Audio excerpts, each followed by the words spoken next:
আমরা একটা বড় সমস্যা দেখতে পাচ্ছি ত্রাণ কার্যক্রম পরিচালনা করতে গিয়ে, সেটা হলো যে সমন্বয়হীনতা। এই সমন্বয়হীনতাটা চরম থেকে চরম আকার পৌঁছেছে। সবাই আসছে, শত শত ট্রাক মাল নিয়ে আসছে, কিন্তু কে কোথায় যাবে, কে কোথায় দিবে, স্থানীয়দের কোনো হেল্প যাদের নাই, বিশেষ করে তারা গলদঘর্ম হয়ে যাচ্ছে, রাস্তাগুলোতে আননেসেসারি জ্যামের সৃষ্টি হয়ে যাচ্ছে।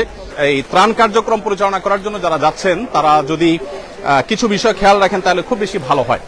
ঢাকা থেকে যারা ফেনী যাবেন আপনাদেরকে আমরা বলতে চাই, কুমিল্লা বিশ্ব রোড পদুয়ার বাজার যেটা, এটা হয়ে সোনাইমুড়ি হয়ে চৌমুহানি হয়ে আপনি ফেনীতে গেলে এই রুটটা তুলনামূলকভাবে সেফ এবং ভালো রাস্তাটা। আর সরাসরি যারা ফেনীতে যাচ্ছেন মাইলকে মাইল সিরিয়াল পড়ে থাকছে গাড়িগুলো এবং বেশ কঠিন একটা পরিস্থিতি তৈরি হচ্ছে। অতএব এটা হলো যাওয়ার ক্ষেত্রে আমরা বলবো অনেকেই স্পিড বোট এবং নিয়ে যাচ্ছেন, নৌকা নিয়ে যাচ্ছেন, তাদের ক্ষেত্রে একটা সতর্কীকরণ আমি করতে চাই যে স্পিড বোট যারা নিচ্ছেন এক্সপার্ট ড্রাইভার যেমন নিবেন, আবার আপনার রিপেয়ারের ব্যবস্থাও যেন থাকে। অনেকে নৌকা নিচ্ছেন, নৌকা পানিতে ছেড়ে দিচ্ছেন আর ছিদ্র হয়ে যাচ্ছে, সেখানে আমরা বলবো যে আপনারা যথাসম্ভব রিপেয়ারের ব্যবস্থা রাখবেন। কোথাও ফুটা হয়েছে, আঠা দিয়ে আবার পানিতে নামাই দিলেন, আবার সে নৌকা ডুবে যাচ্ছে। আরেকটা গুরুত্বপূর্ণ বিষয় হলো যে এলোপাতাড়ি সেখানে চলছে সবকিছু।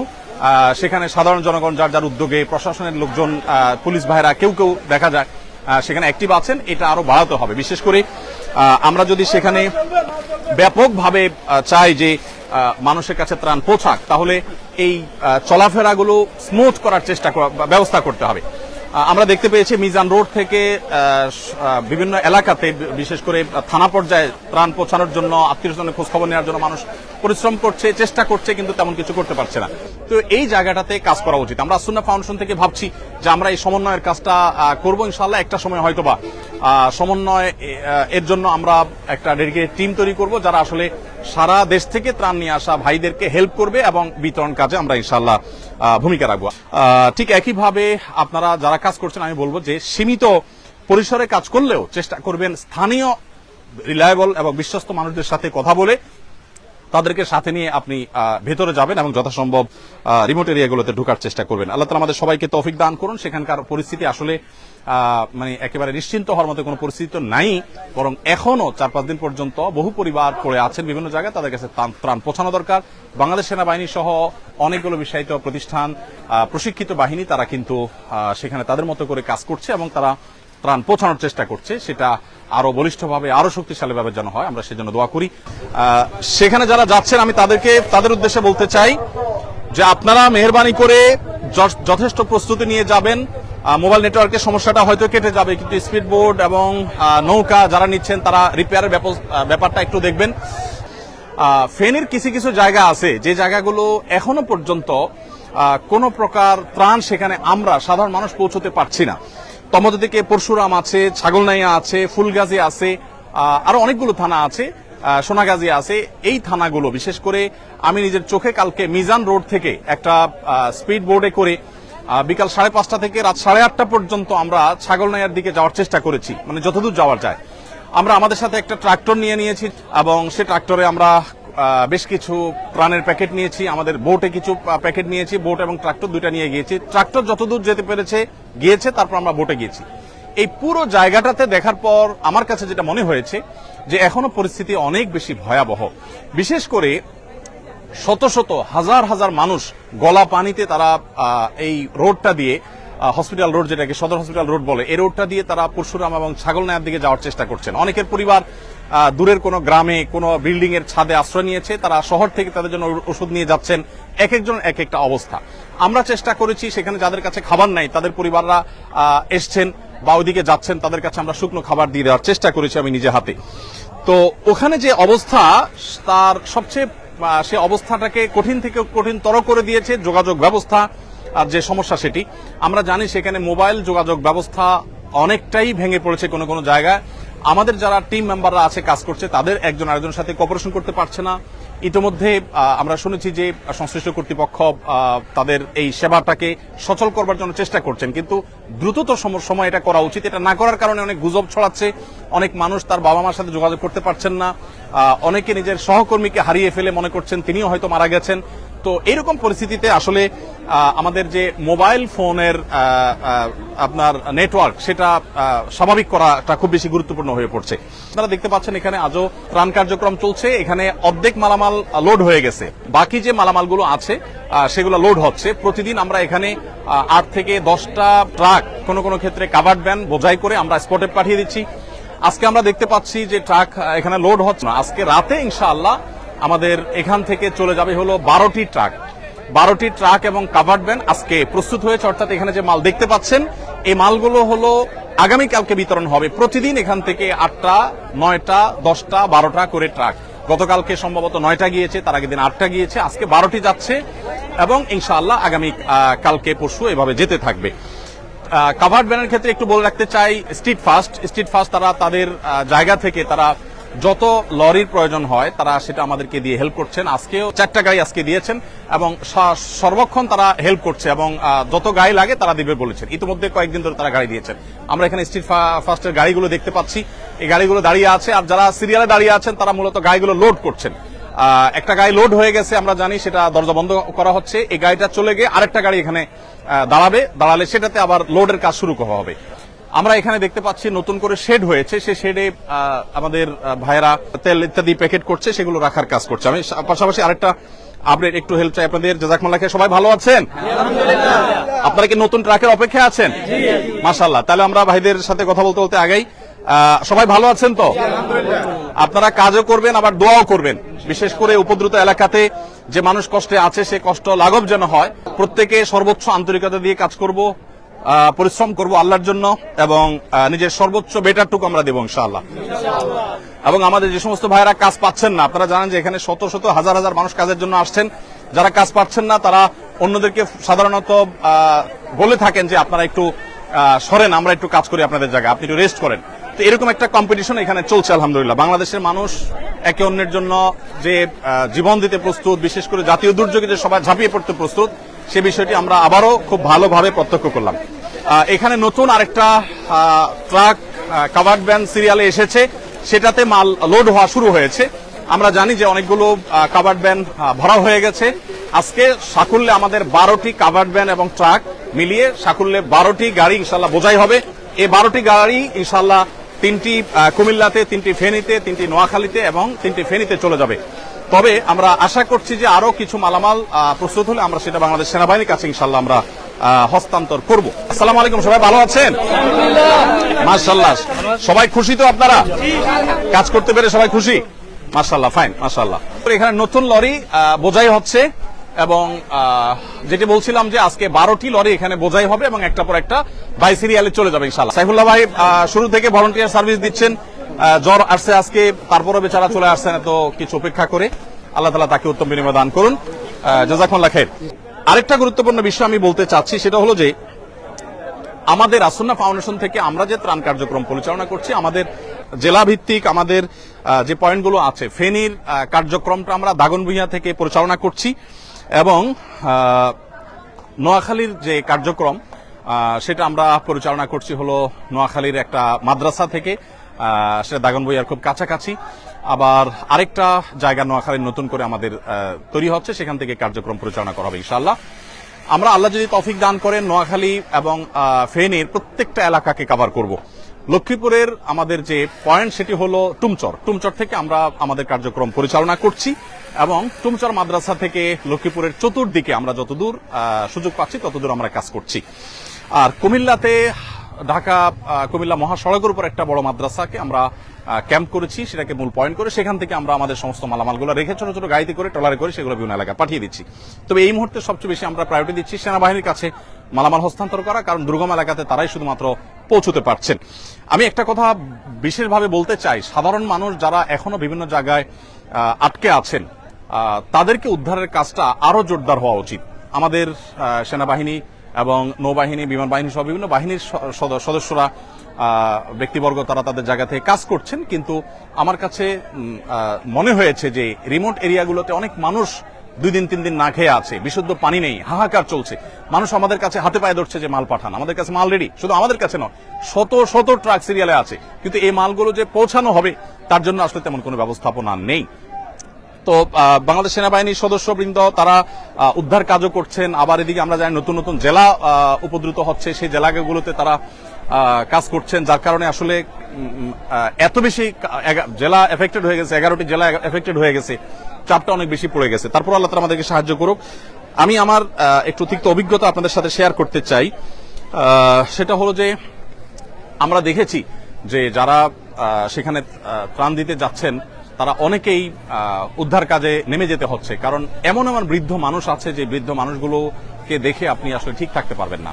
আমি গতকালকে আমার বোটে করে আমরা যখন পরশুরাম এবং ছাগলনাইয়ার দিকে যাওয়ার চেষ্টা করছিলাম, সেই বোটে আমরা বোট থেকে লক্ষ্য করলাম যে দুজন তরুণী, তাদের একজন সাথে একজন পুরুষ আছেন, তারা গলা পরিমাণ পানি দিয়ে হেঁটে হেঁটে আসছেন। তাদের অবস্থা দেখে বোঝা যাচ্ছে তারা ক্লান্ত এবং তারা ফেনী শহর পর্যন্ত যেতে এখনো তাদেরকে আরো হয়তো ঘন্টাখানেক হাঁটা লাগবে পানিতে।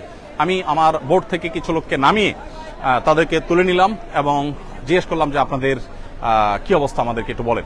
তখন তারা বললেন যে তাদের মা গত 4-5 দিন যাবৎ পর্যন্ত তাদের মায়ের সাথে কোনো যোগাযোগ করতে পারছেন না, তিনি আদৌ বেঁচে আছেন না মারা গেছেন তারা জানেন না। তারা বলেছেন যে আমরা ঢাকা চিটাগাঙে ভাই বোন থাকেন, তারা এসে মহিপাল একটা হোটেলে উঠেছেন এবং তাদের 4-5 দিন যাবত তারা প্রতিদিন সকালবেলা ফজরের পর থেকে নিয়ে তারা হাঁটা শুরু করেন, অনেক দূর পর্যন্ত যান, 3 কিলোমিটার 4 কিলোমিটার 5 কিলোমিটার পর্যন্ত তারা যান, কিন্তু সেখানে গিয়ে আসলে কোনো কুলকানা করতে পারে না। কিছু দূর যাওয়ার পরে দেখা যায় পানি কম, স্কুল চলছে না, আবার কিছু দূর যাওয়ার পর অনেক গভীর, হেঁটে যাওয়া যাবে না। মানে পুরো পরিস্থিতিটা এমন যে রিমোট এরিয়াতে আসলে কোনোভাবে মানুষ যে সেখানে ঢুকবে, সেখানে গিয়ে উদ্ধার কাজ করবে বা ত্রাণ তৎপরতা চালাবে, এই কাজগুলো করতে পারছে না। এগুলো তো বটেই, এমনকি যেটা বললাম আত্মীয় স্বজনকে না পেয়ে মানুষ কিন্তু দিশেহারা, মানুষ কিন্তু নানাভাবে প্রত্যেকটা মানুষ কষ্টে আছে, মনোবেদনায় আছে। আমি যে দুটি বোনের কথা বললাম, তারা 5 দিন যাবত সকাল থেকে সন্ধ্যা পর্যন্ত তারা শুধু হেঁটে যান আর আসেন, কিন্তু পরশুরাম থানায় তাদের বাড়ি, সেখান পর্যন্ত তারা পৌঁছতে পারে না। তো এই হলো পরিস্থিতি যে সাধারণ মানুষের কষ্ট এটা এতটা চরমে পৌঁছেছে যে না নিজের চোখে না দেখলে সেটা আসলে বলে বোঝানো কঠিন। আমি অনেক মানুষের সাক্ষাৎকার নেওয়ার চেষ্টা করেছি। এক ভাইকে পেয়েছি, ইয়াং ম্যান, তিনি কুমিল্লায় চাকরি করেন কোথাও, সেখান থেকে তিনি এসেছেন। কুমিল্লা থেকে যে আসলেন তিনি তার মায়ের বাবার খোঁজ খবর নিচ্ছেন, কোনো খোঁজ খবর নাই এবং আদৌ তারা বেঁচে আছেন কিনা, কোথায় আছেন জানেন না, ঘর বাড়ি আছে কিনা জানেন না, ঘর বাড়িতে যাওয়ারও কোনো ব্যবস্থাপনা নেই।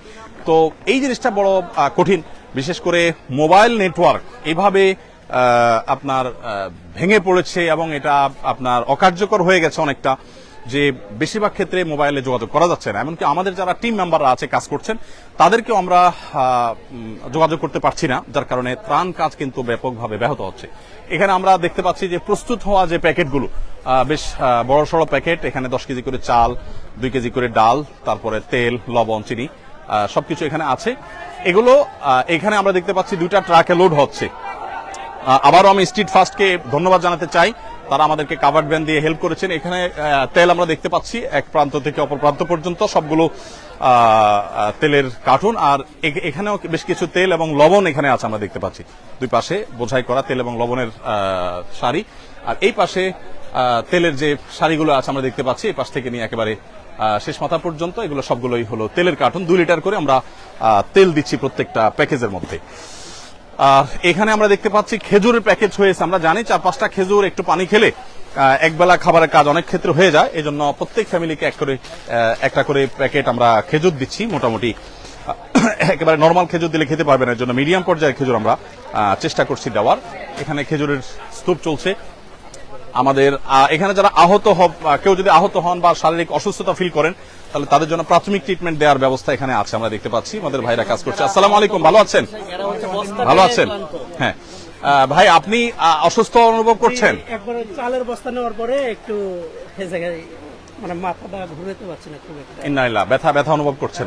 হ্যাঁ একটু না, তারপরেও মানে প্রথমে ইয়াতেই সমস্যা হয়েছিল, তারপরে আমি দীর্ঘক্ষণ চালের বস্তা নিয়েছি। এখন স্প্রে করার পর কি একটু ভালো অনুভব করছেন? ভালো মনে ব্যথা হয়েছে ভাইয়ের, সেজন্য স্প্রে করে তাকে সাময়িক এবং তৎক্ষণাৎ যে তার ব্যথাটা সেটা রিমুভ করার চেষ্টা করা হয়েছে আলহামদুলিল্লাহ। কি নাম আপনার ভাই? আমার নাম মোহাম্মদ মুকুল মাহমুদ। মুকুল মাহমুদ ভাই, মাশাআল্লাহ। এরকম আরো অনেক ভাইরা আছেন যারা আসলে কোনো কারণে অসুস্থ হয়ে পড়লে সাথে সাথে এই যে আরেক ভাইকে আমরা দেখতে পাচ্ছি। আসসালামু আলাইকুম, কি নাম আপনার? কাজ চলুক, সমস্যা নাই। মোহাম্মদ মেহেদী হাসান। আপনার কি হয়েছে কি? ওই ট্রাক থেকে ডাল উপর থেকে টানার সময় হাতে ছুলে গেছে আর কি হালকা। ইন্নালিল্লাহ। আপনি কোথায় কি করেন? আমি ডেলিভারি কাজ করতেছি। কিসে? এটা হচ্ছে গুলশান ডিসিসি মার্কেটে। আচ্ছা, মাশাআল্লাহ। ডেলিভারি কাজ করেন, এখন আপনি এখানে স্বেচ্ছায় শ্রম দিতে এসেছেন। মাশাআল্লাহ, আল্লাহ তাআলা আপনার হাত ভালো করে দেখ। এই যে কেটে গেল, কষ্ট হচ্ছে না মানসিক? না, দেশের জন্য করতেছি আমরা এই কষ্ট। দেশের মানুষের জন্য করছেন। কত আবেগ মানুষের, কত উচ্ছ্বাস, কত আনন্দ, কত মানুষের উদ্যম কাজের জন্য, সেটা আসলে এখানে না আসলে, না দেখলে বোঝা যাবে না।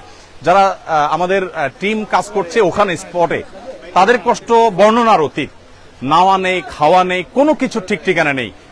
আমাদের টিমের সদস্যরা কখনো মসজিদে, কোনো স্কুলে, এক এক দিন এক এক জায়গা থেকে তারা কাজ করছে। ভাই, আপনি কি করেন বললেন? আমি স্টুডেন্ট, চাকরির প্রস্তুতি নিচ্ছি আর কি। মাশাআল্লাহ, আল্লাহ তাআলা আপনার বিশ্ববিদ্যালয় থেকে পড়াশোনা রাজশাহী বিশ্ববিদ্যালয় থেকে পড়াশোনা করেছেন ভাই। আল্লাহ তাআলা আপনার হালাল উপার্জনের ব্যবস্থা করে দেখে আমরা মনে প্রাণে দোয়া করি। মাশাআল্লাহ, আপনি আজকে প্রথম আসছেন এখানে? জি। মাশাআল্লাহ, আল্লাহ তাআলা কবুল করুক। জাযাকুমুল্লাহ খাইর। ইনশাআল্লাহ, ইনশাআল্লাহ। তো আমরা দেখেছি এখানে মাশাআল্লাহ ইয়ের কাজটা, খেজুরের কাজটা এখানে হচ্ছে। খেজুরের পাশাপাশি এখানে দেখতে পাচ্ছি খেজুরের স্তূপটা এখানে আছে, এখানে কার্টুনগুলো রাখা আছে। এখান থেকে খেজুর প্যাক হয়ে হয়ে এখানে আসছে, এবং আমরা বস্তার লাইনটা একটু দেখাতে চাই। হ্যাঁ, একেবারে নরমাল খেজুর দিলে অনেকেই খেতে পারবেন না বা ভালো লাগবে না, সেজন্য আমরা মিডিয়াম কোয়ালিটি অন্তত যাতে এনশিওর করা যায় সেজন্য চেষ্টা করেছি। আলহামদুলিল্লাহ। আসসালামু আলাইকুম। আপনারা ক্লান্ত, রেস্ট করতেছেন? আচ্ছা আচ্ছা, ঠিক আছে ঠিক আছে। এইদিকে আমরা দেখতে পাচ্ছি এগুলো হলো আমাদের ডাল, মসুর ডাল। এগুলো কিন্তু আজকের, এগুলো আমরা যা দেখতে পাচ্ছি সব কিন্তু আজকের মালামাল। প্রতিদিন এর মালামাল প্রতিদিন আসে, এই সাইড থেকে ট্রাকে আনলোড হয়, প্যাকেট করার পর সেটা আবার লোড হয়ে চলে যায়। তো এদিকে আমরা দেখতে পাচ্ছি মসুর ডাল, সেটা 2 কেজির প্যাকেট এখানে ভর্তি হয়ে বড় প্যাকেজের মধ্যে সেটা ঢুকে যাচ্ছে। এখানে আমরা দেখতে পাচ্ছি এগুলো হলো চাল, ওই পাশে চালের স্তূপ। আজকে যেহেতু দিনের অনেকটা শেষ, অতএব কাজ হয়ে গেছে। এখানে যে চাল দেখতে পাচ্ছি আমরা, সেটা আজকের যে কাজ, সেটা হয়তো 50% হবে না, 1/3 হয়তো বা হতে পারে। বাকি কাজগুলো আমাদের হয়ে গেছে। এগুলো সবগুলো কাজ হবে, আবার সেগুলো লোড হবে। এগুলো 10 কেজি করে চালের প্যাকেট এখানে আছে, যেগুলো এখানে স্তূপ আছে। তো ওই পাশেও চালের বেশ কিছু বস্তা আছে। এই লরিটা কি মাল লোড হবে না আনলোড হচ্ছে? এটা আনলোড। মাশাআল্লাহ, এই ট্রাক থেকে মাল আনলোড হয়েছে। আনলোড হওয়ার পর এগুলো প্যাকেজিং এর পর ওই পাশে ট্রাকগুলোতে লোড হয়ে যাচ্ছে। এদিকেও আমরা দেখতে পাচ্ছি বেশ কিছু চাউলের বস্তা আছে। তো প্রিয় দর্শক, আমি শেষ করব, বিশেষ করে আরো একটা পয়েন্ট আপনার সাথে শেয়ার করতে চাই। সেটা হলো যে আমরা জেলা ভিত্তিক প্রত্যেকটা জেলাতে আমাদের পয়েন্ট করেছি, সেখানে আমাদের টিম কাজ করছে আলহামদুলিল্লাহ। আপনারা যারা বিভিন্ন জায়গা থেকে ত্রাণ নিয়ে যান, আমি আপনাদেরকে বিনয়ের সাথে বলতে চাই, রাস্তার ধারে থাকা মানুষদেরকে দিয়ে দায় সারবেন না। রাস্তার পাশে থাকা মানুষগুলোও নিডি, তাদেরকেও দিবেন ডেফিনেটলি, কিন্তু সেখানে দিয়ে দায় মুক্ত হওয়ার চেষ্টা করবেন না। আমরা গতকালকে দাগনভূঞার একেবারে ভেতরে যাওয়ার চেষ্টা করেছি। 3 ঘন্টা ট্রাক্টর, তারপর নৌকা, বিভিন্ন কিছুতে করে একদম জায়গা পর্যন্ত পৌঁছার আমরা চেষ্টা করেছি। এবং ছাগলনাইয়া পরশুরাম রোডে আমরা যতদূর পেরেছি গিয়েছি, কিন্তু একেবারে মূল যে এফেক্টেড এরিয়া, সেখানে আসলে যাওয়ার মতো পরিস্থিতি এখনো হয়নি। কি নাম আপনার? আমার নাম মোহাম্মদ আনিসুর রহমান। আপনি কি করেন? আমি এভাবে বিজনেস করি। আচ্ছা, কিসের বিজনেস? আমার প্যাকেজিং বিজনেস আছে। আচ্ছা, আপনি কি ভলান্টিয়ার সার্ভিস দিতে আসছেন না ডোনেশন দিতে আসছেন? আমি ভলান্টিয়ার সাপোর্ট দিতে আসছি। মাশাআল্লাহ। আপনি কখন আসছেন আজকে? আমি আজকে আসছি জোহরের নামাজের আগে। আচ্ছা আচ্ছা, মাশাআল্লাহ। এই পর্যন্ত কাজ করেছেন? জি, বস্তা টেনেছেন আপনি? জি, জি, জি। কতগুলো বস্তা টেনেছেন আনুমানিক? আর চালের বস্তা প্রায় 300-র উপরে। কি বলেন, আপনি 300 উপরে বস্তা না না, টেনেছেন? আমরা সবাই সম্মিলিত। আচ্ছা, আপনাদের টিম আর কি, বুঝতে পেরেছি, গ্রুপ ওয়ার্ক। হ্যাঁ, সেটা বলেন। তো বস্তা তো টানতে নিশ্চয় অভ্যস্ত না? না, কষ্ট হয় নাই? হয়েছে, সবকিছু আল্লাহর জন্য। কি নাম তোমার? আরিয়ান, হ্যাঁ, আদলান আরিয়ান, মাশাআল্লাহ। কোত্থেকে আসছো? বনশ্রী। বনশ্রী থেকে। ওর আব্বুকে আপনি? আমি ওর বড় ভাই হুজুর। আচ্ছা, আমি ওকে আজকে 2টা অপশন দিয়েছিলাম যে তুমি আসন্না ফাউন্ডেশনে যাবে না একটা পার্কে যাবে। ওর মাঝে আজকে বন্ধ হয়েছে। ও ও মাশাআল্লাহ, বলেছে যে আমি আসন্না ফাউন্ডেশনে যাব। মাশাআল্লাহ মাশাআল্লাহ। আমাদের বাচ্চারা অনেকে, আমাদের মাদ্রাসার বাচ্চারা, অন্য বাচ্চারা পানি খাওয়ানোর কাজটা করছে এবং অন্যান্য কাজ তাদের মতো করে তারা করছে। আল্লাহ তাআলা আমাদের সবাইকে উত্তম বিনিময় দান করুন। জাযাকুমুল্লাহ খাইর। এবং দুর্গত মানুষদের আল্লাহ তাআলা দুর্গতি দূর করুন, তাদের কষ্ট দূর করুন, লাঘব করুন, আমরা সে দোয়া করি। এবং প্রত্যেকে যার যার জায়গা থেকে চেষ্টাও চালাবো, দোয়াও করব। এবং যারা এলাকাতে আছেন তারা উদ্ধার কাজে সাধ্য অনুযায়ী, একদম দুর্গম জায়গা যদি না পারেন যতটুকু পারেন মানুষের উদ্ধার কাজে একটু সহায়তা করেন এবং যথাসম্ভব প্রত্যেকে অসুস্থ মানুষদেরকে প্রায়োরিটি দিয়ে তাদেরকে উদ্ধার কাজ করার চেষ্টা করি। বিশেষ করে আমরা যারা ত্রাণ দিতে গেছি তারাও চেষ্টা করি। আমি ত্রাণ দিতে গিয়েও একজন বৃদ্ধ মানুষকে দেখেছি হেঁটে যাচ্ছে অনেক দূর কষ্ট করে, কালকে দাগনভূঞার ঘটনা। পরে আমাদের কিছু ভাইদেরকে বলে আমি বললাম যে আপনারা একটু নামেন, ওনাকে একটু উঠান, অনেকে উঠায় নেওয়া হয়েছে। এরকম বিভিন্ন পর্যায়ে কাজ চলছে, সেই কাজটা আরো জোরালোভাবে চলুক, আমরা সে দোয়া করি। জাযাকুমুল্লাহ খাইর। আসসালামু আলাইকুম রহমতুল্লাহ।